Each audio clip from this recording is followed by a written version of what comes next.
Сәлем достар, фильмнің басты кейіпкері Джон пойызбен жол жүріп келді.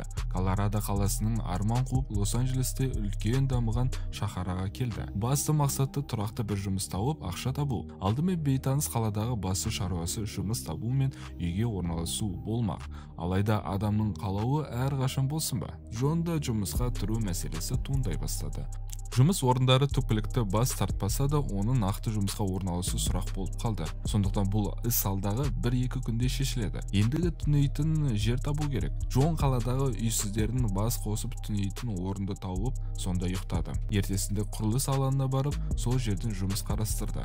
Жолы болып оны жұмысқа қабылдады. Дегенмен ақшасын 4-ші күнінде төлейміз деп келіседі. Джон мұны естігенде әзірге үй мәселесін шешілмейтіндігін түсінді. Кейіпкеріміздің эмоциясы сырттай бақылап тұрған жұмысшы жігіттердің бірі Фрэнк оны жағдайын түсініп өзіне тартады. Фрэнктің айтқан сөздерін 1-2 секунд ойланып, кейін қуып жетіп жанына қосылды. Фрэнк оған осы жұмыс орнының лагерін көрсетеді. Лагер адамдарының қонақжай әрі өте ашық, жарқын. Жаңадан келген Джонды сыртқа теппеді. Бірге тамақтанып әңгімелесті. Фрэнк өзі жайлы айта бастады. Лос-Анджелестен келген басты мақсаты жұмыс тауып, қалада қалған әйелі мен баласын асырау екен.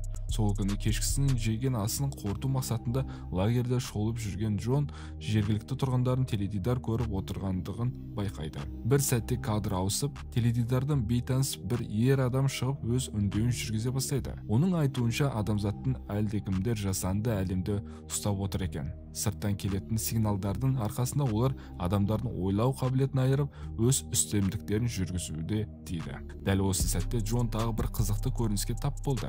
Осы маңдайдан көзі көрмейтін қарт адам дәл осы сөздерді қайталап жатыр. Сол күні кешкісін Гилберт атты лагер тұрғыны шіркеуге адам тасып әуре болып жүр екен. Мұны да Джон сырттан байқап қалды. Ертесі күні Гилбертпен бетпе-бет жүздескен Джон кеше түнде неге шіркеуге барып жүрсің, онда не бар деп сұрайды. Сұраққа жауап дайын Гилберт шіркеуде тегін тамақ береді деп айтады. Дегенмен де бұндай жауапқа Джон сене қоймайды. Күндіз өзі шіркеуге барды, алайда күткені бұл емес еді. Мұнда нағыз лаборатория бар екен. Қабырғада әртүрлі ұран сөздер жазылған. Оған қоса әртүрлі құрылғылар бар екен. Дәл осы уақытында өзінде шіркеудің арғы бөлмесіне Гилберт бастаған адамдардың тағы да бірі теледидарға шығуды іске асыруды жоспарлауда. Адамдардың арасында кеше теледидарда өз үндеуін жүргізген адам бар. Сол күні кешке шіркеу мен лагер маңына қауіпсіздік органдары келіп, бұл жерді қоршауға алып операция жүргізе бастады. Қолға түспеуді ойлағанда бұларды көре сала қашса, қалғандары не мақсаты екендігін белгісіз мұнда келген қарулы полиция өкілдерін шабуылды бастайды. Әрине, қаруды адамдарға қарсы жұмысшылар ештеңе жасай алмады. Қарулы күштер қолдарына түскен адамды танысын танымасын ұрып соғып өздерімен бірге алып кетіп жатты. Ал қашып үлгермей қалғандар шатырлар мен тұрғын үйлерге тығылды. Таңертең қарулы күштер кетті, ал әлі де болса түсініксіз кейде жүрген Джон кеше шіркеуден тапқан қорабын іздеп барды. Өзі ойлағандай, қорап кеше тығып кеткен жерінде тұр екен.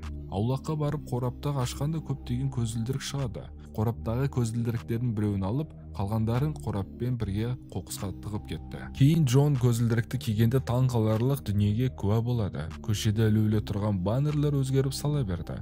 Оларды бұйрықты жазылып тұрған сөздерді көргенде көзілдірігін бір шешіп өзіне сене алмайды. Адамдардың күнделікті қолданып сатып алып жүрген заттардың барлығы осындай бір жасанды дүниелер екен. Ал супермаркетте Джон осы көзілдірікпен кіргенде қарапайым адамдар өзгеше, өзге ғалымдықтары ұқсайтын адамдарды көреді. Осылардың ішіндегі бір кемпірді Джон бетіне қарап тұрып жамандайды. Кемпір әлденен сезгендей қолындағы сағатынан мұнда бізді көретін адам бар деп үндей бастады. Осы сәтте дүкен ішіндегі басқа да өзге ғаламдық адамдар дәл осындай әрекет жасады. Джонды полиция қуа бастады. Полицейлер де қарапайым адамдардан өзгеше, жаңағылар сияқты. Джон екеуін жығып, қаруларын алып атып тастайды. Кейін өзіне салынған қуғыннан қашу үшін автокөлік тұрағына барады. Онда Холли атты қызды байқайды. Өзге ғаламдық адамдар жайлаған бұл әлемде Холли де қарапайым адамның табылғандығына Джон қуанады. Оның көлігіне мініп, үйіне қарай жүруге бұйырады. Джон үйге келгенде Холлиге көрген білгенін айтады. Кейін қызын өзіне көзілдірікті киюді ұсынады. Алайда ол қарсы. Джон айналасына жалтақтап бұрылып қарағанда, Холли оны бір ұрып, терезеден лақтырады. Тыста қалған Джон айналасына полиция көліктерінің сигнал дыбысын естиді. Естіген сол еді, көпір қабырғаларына тығылып қалады.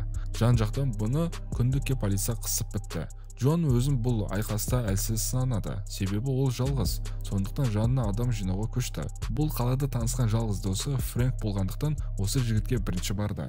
Ол Джонды көріп қорқып кетеді, тіпті оған жолағысы келмейді. Бәлесі жұғады деді ме, әйтеуір екеуі жұмыс біткен соң барып кездесті. Джон досына көзілдірікті киюді ұсынды. Алайда Фрэнк түбегейлі оның айтқанына қарсы. Сол кезде Джон жақтан бір салып тастайды. Жауап ретінде Фрэнкті бір соққысы лақтырады. Екеуі жерде жатқанда Джон көзілдірікті кигізіп үлгереді. Сол сәтте Фрэнк шынайы әлемді көріп таң қалады. Бұл екеуі Гилбертке келді. Ол да көзілдірікті таққан. Жақын күндері шынайы әлемде білуші адамдардың бас қосуы болады екен. Сол жиналысқа екеуді шақырды.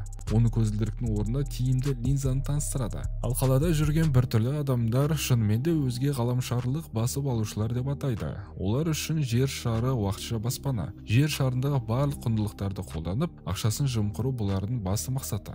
Мұндағы қару-жарақтарды арасында өзге ғаламшарлықтардың қолынан алынған сағатты тапқан Фрэнк өзіне сағатты алады. Сағат арқылы орын ауыстыруға, сөйлесуге болады. Мұнда жиналған қауымға бұлардың барлығын басқарып, өз үстемдіктерін жүргізіп отырған жерді табу керек деген мақсат түсіндіріледі. Ал адамдар қазірден бастап әрекет ету керек деп шулайды. Бірақ әзірге олардың басшылығы қайда екендігін анық емес. Бірақ мұнда жаңа ғана келген Холли өзінде бар ақпаратпен бөліседі. Жиналған қауымның отырысын кенеттен келе қалған қарулы жасақ тоқтатады. Олар оқты қарша боратып, адамдардың жартысын жойды. Басты кейіпкердің аман қалды.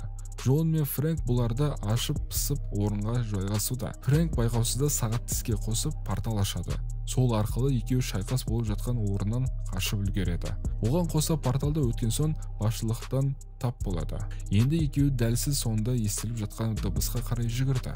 Онда барса бір топ қарапайым адамдар жиналып, өздерінше бір той тойлап жатыр екен. Бұлардың арасынан шығып сөйлеген костюмді ер адам алда барлық галактика адамдардың қолына өтетіндігін мақтанышпен жариялайды. Кейін түсінікті болғандай, бұл қарапайым адамдардың барлығы өзге ғаламшарлықтардың жағында екен. Фрэнк пен Джонның жанына келген лагерде таныстырды. Екеуін өзге ғаламшарлықтардың қатарында деп санап, бұл жерді таныстыра бастайды. Оларға жылы шырай танытып, телевизиялық студияға келеді. Онда екі қарулы адам тұр.